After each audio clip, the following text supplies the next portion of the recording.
Kenapa dokter-dokter seperti Yahya Zainul Ma'arif, Fahru Rosi, Abdus Somad, siapa lagi? Adi Hidayat udah dokter belum? Belum ya? Itu bisa langsung percaya nasab Ba'alawi tanpa mematuhi Profesor Haitham untuk mengujinya dari segala sisi. 11 abad yang lalu sudah diwasiatkan seperti itu. Kalian pengen tahu nggak penghargaan dunia terhadap Profesor Haitham ini? Irina Bokova menjuluki Profesor Haitham sebagai Bapak Optika. Bayangin. Abdus Somad, Fahru Rosi, yang yakin nasab Ba'alawi klaimnya itu tanpa diuji dulu. Apakah benar secara historis, apakah benar secara biologis. Padahal Profesor Hasan Al-Haytami itu sudah mengingatkan metode ilmiah dari 10 abad silam. Apalagi itu tuh Rois Aam, organisasi yang namanya Kebangkitan Ilmuwan. Kalian tahu sendiri sikapnya seperti apa.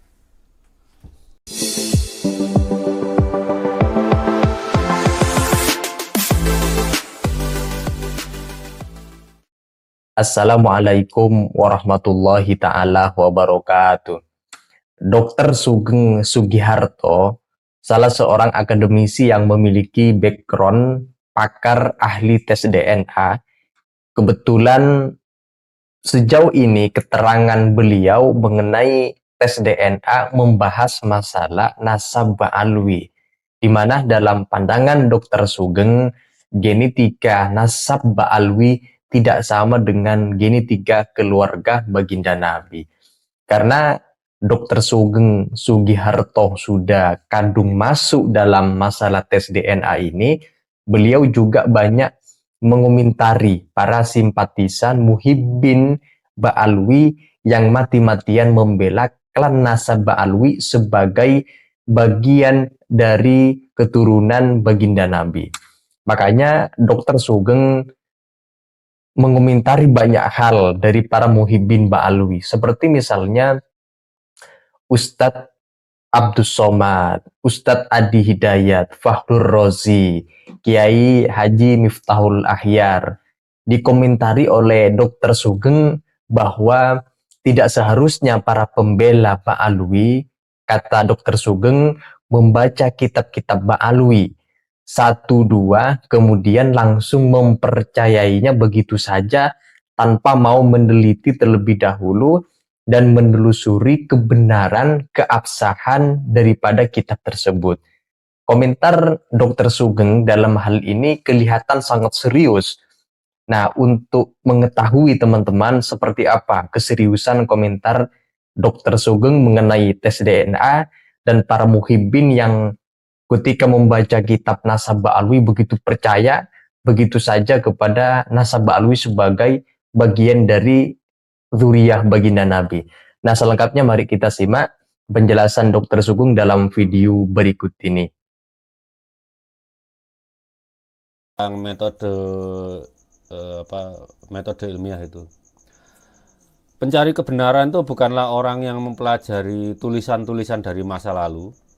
Kemudian karena karena kecenderungan alamiahnya gitu ya. Kemudian menaruh kepercayaan kepada apa yang dia baca itu. Melainkan dia meragukan akan apa yang ia telah baca dan mempertanyakan apa saja yang dia telah baca. Orang itu memilih tunduk kepada argumen. Argumen itu kan berarti yang menentang gitu ya, dan demonstrasi, dan bukan pada perkataan itu kan perkataan manusia itu maksudnya yang ditulis dari buku yang masa lalu gitu ya. Perkataan yang ditulis dalam buku itu yang penuh dengan segala macam ketidaksempurnaan dan kekurangan. Tugas dia adalah menyelidiki tulisan-tulisan yang tertulis di buku itu dari karya ilmuwan masa lampau gitu ya. Jika mempelajari kebenarannya adalah tujuan, ya, mempelajari kebenaran atau mencari kebenarannya adalah tujuan, dia akan menjadikan dirinya musuh dari apa yang dia baca, menyerangnya dari segala sisi, segala sisi. Dia juga harus meragukan dirinya saat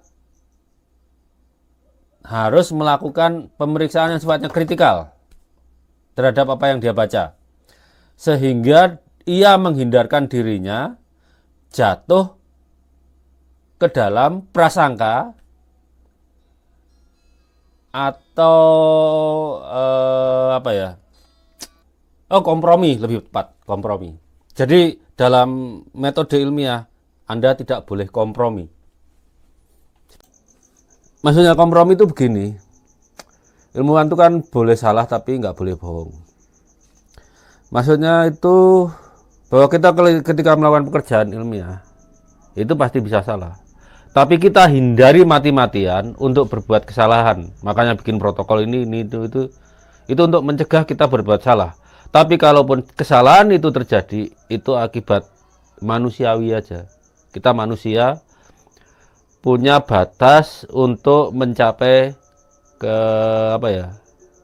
Mencapai yang sifatnya resolusi atau akurasi itu ada batas manusiawinya gitu. Tapi itu kita tetap tidak boleh kompromi. Kita mati-matian menghindarkan diri dari kesalahan.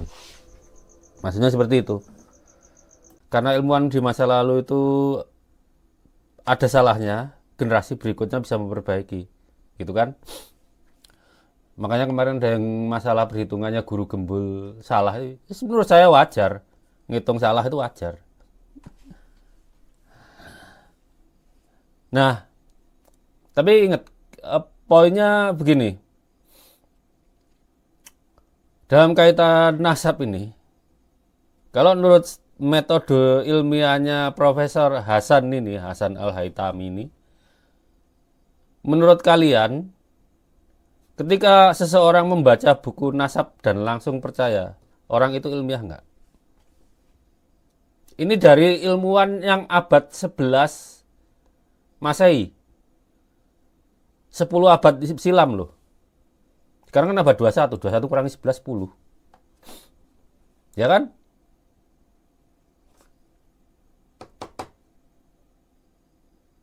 Itu, dan ingat, Profesor Hasan ini madhabnya Syafi'i, sama dengan orang-orang Indonesia sekarang, sama dengan Mbah Mun, sama dengan Mbah Hamid, sama dengan Mbah Nawawi. Sudah berpesan seperti itu. Kenapa dokter-dokter seperti Yahya Zainul Ma'arif, Fahrul Rosi, Abdul Somad, siapa lagi? Adi Hidayat udah dokter belum? Belum ya? Itu bisa langsung percaya nasab Ba'alawi tanpa mematuhi Profesor Haytham untuk mengujinya dari segala sisi. 11 abad yang lalu sudah diwasiatkan seperti itu. Kalian pengen tahu nggak penghargaan dunia terhadap Profesor Haytham ini? Ya, tahun 2015 masih baru loh itu. Direktur Dirjennya UNESCO, Irina Bokova, menjuluki Profesor Haytham sebagai Bapak Optika. Bayangin, 10 abad silam. Penghargaannya 2015. Kemudian beliau juga ada kawah di bulan yang dinamai Kawah Al-Hasan. Penghargaan dunia seperti itu. Asteroid nomor 59.239 itu dinamai Al-Hasan. Al-Hasan itu dari maksudnya Al-Hasan itu loh. Dan saya nggak bisa sebutin satu-satu. Itu salah satu matematikawan, fisikawan, terus filosof terbesar yang kita umat Islam miliki. dan yang mengutipnya nggak tanggung-tanggung, mengutip karyanya Isaac Newton, Christian Huygens, Johannes Kepler, Galileo Galilei, Roger Bacon. Kebayang nggak? Ada orang-orang yang gelarnya doktor, seperti Yahya Zainul Ma'arif, Abdus Somad, Fahru Rosi, yang yakin nasabah alawi klaimnya itu tanpa diuji dulu. Apakah benar secara historis, apakah benar secara biologis. Padahal Profesor Hasan Al-Haytami itu sudah mengingatkan metode ilmiah dari 10 abad silam. Apalagi itu tuh Rois Aam, organisasi yang namanya Kebangkitan Ilmuwan. Kalian tahu sendiri sikapnya seperti apa.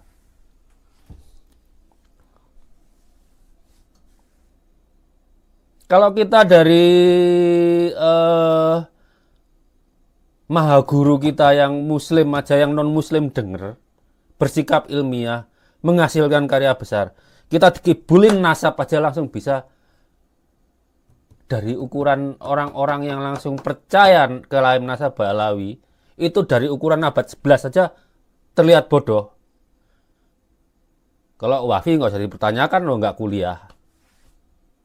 Tapi yang dokter-dokter tadi saya sebutkan, Yahya Zainul Ma'arif, Fahru Rosi, Abdus Somad, bisa-bisanya langsung percaya. Yang paling parah Abdus Somad ini.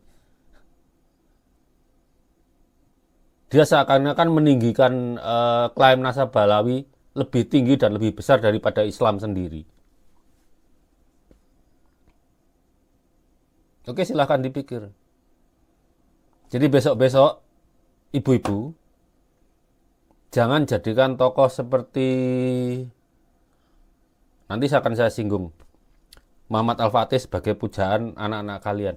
Mending tokoh seperti Hasan Al-Haytami ini yang jadikan idola. Ya, karena dunia pun mengaguminya. Nggak peduli dia ateis, Islam, Kristen, Hindu, Buddha, mengagumi Profesor Hasan Al-Haytam. Orang yang hidup 10 abad silam. Jadi kalau yang bilang Fakih Muqaddam, Mujtahid Mutlak atau Ubaidillah Mujtahid Mutlak, itu kalau ukurannya dengan asal Hasan Al-Haytam itu nggak ada apa-apanya, pret, kalah jauh.